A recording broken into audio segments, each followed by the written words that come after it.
Hello, কোন হসপিটালে? ঠিক আছে, আচ্ছা দাঁড়া, আমি হসপিটালে আসতেছি এখন। অবশেষে তাহলে আমি শখের বাইকটা কিনে ফেললাম।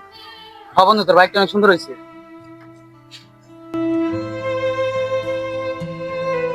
ছোট ভাই, আমার আম্মু হসপিটাল ইমার্জেন্সি ভর্তি, আমার বাইকটা একটু লাগতো ইমার্জেন্সি, দিলে উপকার হতো।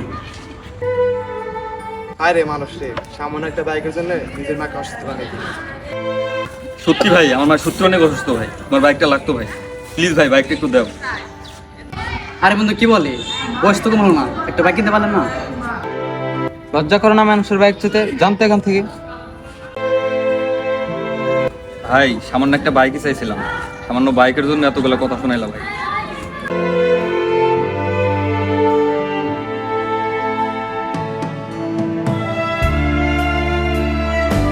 বন্ধু বন্ধু, কালকে তো বড় বাইকটা আইছিল না, তোর মারা গেছে মারা গেছে। কি বলিস বন্ধু, সত্যি নাকি? আরে বন্ধু,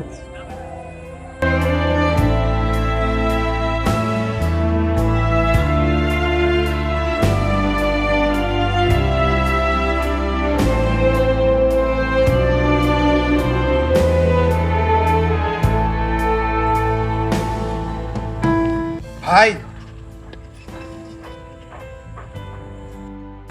ভাইয়া আমাদেরকে মাফ করে দিয়ে, আপনার লগে ওইরকম ব্যবহার করা আমাদের ঠিক হয় না।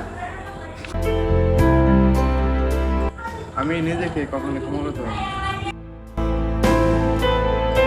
আসলে ভাই তোমার কোনো দোষ নাই, আসলে আমার কপালটাই খারাপ। সেদিন যদি তুমি বাইকটা দিতে, হয়তো আমার মায়ের সাথে শেষ কথাটা বলতে পারতাম। তবে ভাই মানুষের বিপদ নিয়ে কখনো অবহেলা করতে নাই।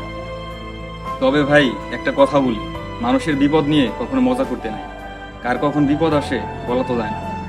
তবে তোমাদের ব্যবহারে আমি অনেক কষ্ট পাইছি, সেটা। ভালো থাকিস ভাই।